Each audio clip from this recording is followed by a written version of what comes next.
छगन भुजबळ यांना मोठा दिलासा बघायला मिळतो। ईडीने पीएमएलए कोर्टात दाखल केलेल्या दाव्यात भुजबळ यांची मुक्तता करण्यात आलेली आहे। पीएमएलए कोर्ट न्यायाधीश सत्यनारायण नावंदर यांनी भुजबळांसहित इतर 40 आरोपींची याचिका मंजूर केली आहे। आम्हाला दोषमुक्त करा ही मागणी होती, तर महाराष्ट्र सदन आणि तळोजा गृहप्रकल्प गैरव्यवहार गुन्हा या आधारावरती होती। ईडीची याचिका होती आणि मात्र मूळ गुन्ह्यामध्ये दोषमुक्त झाल्यामुळे ईडी दाखल खटल्यामध्ये मुक्त करावा अशी मागणी करण्यात आलेली होती। आपल्यासोबत बोलण्यासाठी अंजली दमानी आहेत, त्यांच्याकडे आपण जाऊया। अंजलीजी, आपण बघतोय छगन भुजबळ यांना मोठा दिलासा बघायला मिळतो, कारण ईडीने पीएमएलए कोर्टात दाखल केलेल्या दाव्यात भुजबळांची तर मुक्तता दिसतेय।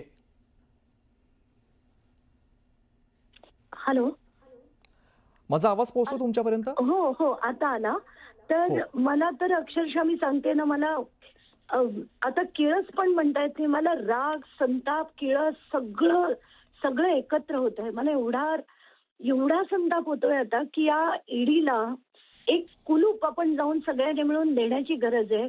या अँटी करप्शन ब्युरोनी आधीच त्यांना महाराष्ट्र सदनच्या पहिल्या ह्याच्यात डिस्चार्ज दिला, आता ईडीने सुद्धा दिला, तर लिमिट झालं, कुठच्याही गोष्टीचं लिमिट झालं आता।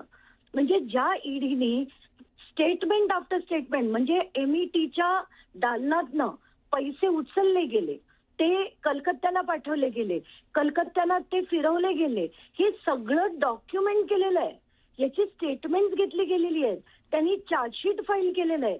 इतकंच नाही तर 3 त्याच्यापैकी अक्युजनी आम्हाला माफीचं साक्षीदार व्हायचंय, स्टेटमेंट द्यायची आहेत। एवढं सगळं असताना अचानकपणे आता जर हे होत असेल तर काय बोलायचं आता या घाणीच्या सिक डिस्गस्टिंग राजकारणाला? मला खरंच समजत नाहीये। मला तर इतका संताप होतोय आता, आणि स्पेशली मला फडणवीसांचा प्रचंड राग येतोय। एक कुलूप मला सगळ्यांना, एक ईडीला, एक अँटी करप्शन ब्युरोला आणि एक फडणवीसांच्या कार्यालयाला खरंच देण्याची गरज आहे की तुम्ही हे राजकारण आता गटार गंगा करून टाकली आहे।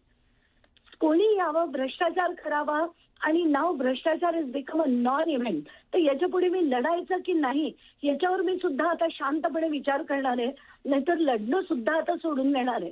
कारण थर्ड क्लास राजकारण झालंय आता, थर्ड क्लास, याच्याशिवाय माझ्याकडे दुसरा शब्दच नाहीये। बरं, या सगळ्या प्रकरणाकडे तुम्ही नेमकं कसं बघता? कारण मूळ गुन्ह्यामध्ये दोषमुक्त झाल्यामुळे ईडीने दाखल केलेल्या खटल्यात मुक्त करावं अशी त्यांनी मागणी केलेली होती।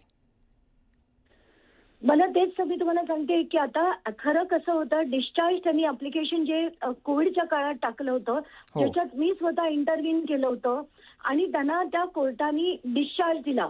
ते जे जज होते त्यांच्या विरुद्ध मी कोलेजियम पासून कंप्लेंट केली, मला सेशन्स कोर्टाकडनं बोलवण्यात आलं, मी तिथे माझं स्टेटमेंट दिलं, त्या जजची बदली झाली आणि ज्यांनी त्यांना डिस्चार्ज दिला होता त्यांची, आणि एवढं फाईट करून करून करून त्यानंतर खरं तर अँटी करप्शन ब्युरोनी हायकोर्टात जाणं गरजेचं होतं।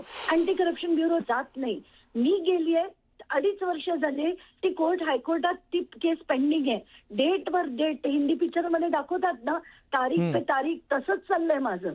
आणि त्याच्यात आज हे ईडीने दिलंय, काय लढायचं तुम्ही मला सांगा, काय लढायचं? राग येतोय, खूप खूप राग येतोय। बरं, धन्यवाद दमा